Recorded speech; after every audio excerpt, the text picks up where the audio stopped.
Super Rugby round 17, the penultimate round in the regular season.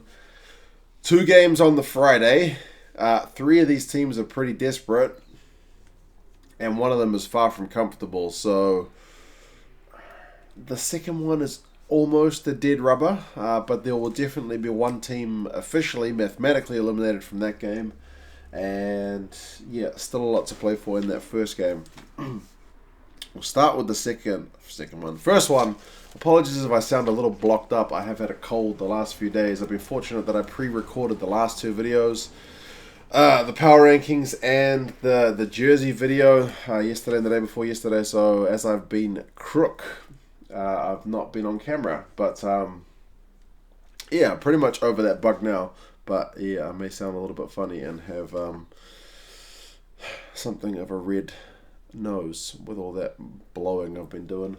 Yeah, aside from boring you guys with the details of sickness, the first one, the Highlanders hosting the Bulls. Now, where the Highlanders are at, they're 12th overall, 5 wins, 2 draws, and 7 losses. One of those 2 draws obviously being that cancelled game against the Crusaders. They are coming off a bye, 29 points.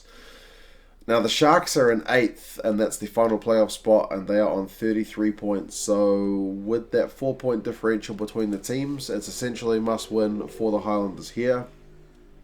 The Bulls are slightly better off, but only slightly, because they are 7th overall, but 34 points. So, it's very tight amongst that chasing pack. So, the Bulls are far from guaranteed a playoff spot here.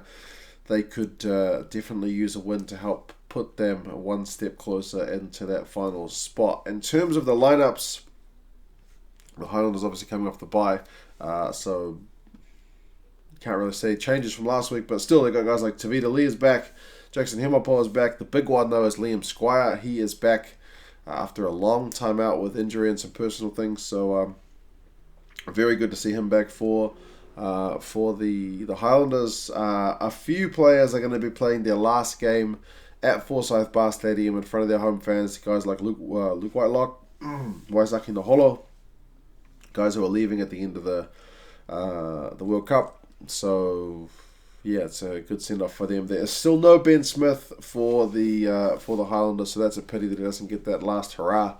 But I'm sure he will be out there supporting the boys as well. The Bulls coming off that draw against the Blues, which was a decent result at the end of the day. It was still 2 points. They've made a few changes. The biggest one is definitely the fact that Andre Pollard has flown all the way back from South Africa. I think he was rested up with a calf strain for a couple of games. He's flown all the way back just for this one game. That's how crucial the coach must see this one, because he is back. Not that Manny Libbok hasn't been doing alright, but Pollard is Pollard. So he is back. Warwick Halant hasn't managed to come fit, so he is replaced by Divan Rousseau. Dylan Sage is in at 13, which means Johnny Kotso moves to the wing to replace Speckman, who is also out. Embros Papia gets a start this week. Van Staden's in at 8. There's still no Vermeulen. He is back in South Africa recuperating. So, yeah, you'd probably say Highlanders are favourites at home, but they've had a pretty poor tour of South Africa. They have had a week to get better and recover. They are the bookies' favourites by 10 points. It will be a very, very interesting game, because if the Highlanders can get a win, that'll put them up and around that 33-point region. If the Bulls lose, they'll stay in that region. So that last week is going to be an absolute shootout for those final spots. I mean, you're going to get a chance to go to Christchurch to play the Crusaders, so 8th spot's not exactly the one you want to be targeting. So the Bulls will be looking to keep well clear of that 8th spot and try to force their way a bit higher if they can. The next game,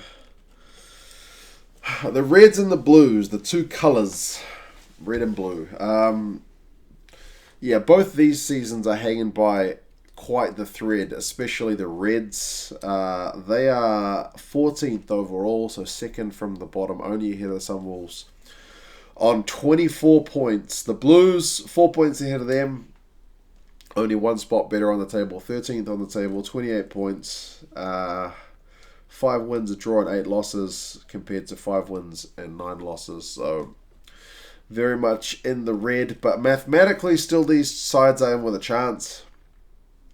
I think to get the job done, the Reds would probably need to get 2 bonus point wins from here on out and hope other results go their way.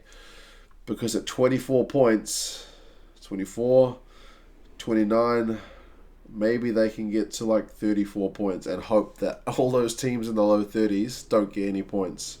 The Blues, slightly better off, but again, their fate is not in their own hands at this point, so win or bust, basically. The Reds have made a few changes. Isaac Rodda is back. Murphy is back at starting hooker, so Paingamosa is back to the bench. Scott Malolua is the new halfback, so he replaces Sorovi, who is on the bench. A few other guys are still on the bench, so like Paiawa, Hamish Stewart, Harry Hawkins, all these guys are on the bench. So they're still going with Matt McGann at number 10. Bryce Hegarty's at 15, so they're keeping with that format this week. Karevi and Fairway Saltia in the midfield. Interesting. Salakai Loto is being rested for part of that kind of Wallabies resting program as well. For the Blues, they've made a few changes. Nanai is still at fullback, but Duffy is in on the right wing, so there's no Caleb Clark this week. Otere Black and Augustine Pulu come in at 10 and at 9 respectively, so it's a whole new halves combo. Harry Plummer is on the bench. Ruru is also on the bench. Papali'i is back. I guess the big news there is the non-news that there's still no Sonny Bill. So I don't know what he's going to do in terms of his World Cup hopes. But yeah, it doesn't... Do you pick him on reputation? I don't know. But he's not played a whole lot of Super Rugby, has he? So, yeah, still Parsons, Hodgman, Tuangafasi, they're going to have their work cut out for them because in recent years when I've seen the Blues travel to Queensland, they tend to get bossed around at scrum time. So, from my end, I'm hoping that they can put up a bit of a fight than what I'm used to. But, yeah. The Blues are favourites, but only by 1 point. So almost at evens is that game. So yeah, there's really not much between these two teams. I think for the most part, they're all going to be wanting the Crusaders to beat the Rebels, the Jaguares to beat the Sharks, although potentially the Bulls might want the Jaguares to lose if they still want to somehow pip them for the top spot in the South African Conference. Hurricanes to beat Lions, Brumbies to beat Waratahs, and even the Sunwolves to beat the Stormers. So those results going would all kind of help these teams because for the most part, 3 of the 4 are outside the top 8 and their destiny is not quite assured. So yeah, after this couple of games, there will be a couple of teams more or less out, especially in that second game. There'll definitely be one. I'm thinking about, depending on how my voice is tomorrow, because I actually feel okay despite the fact that I sound horrible.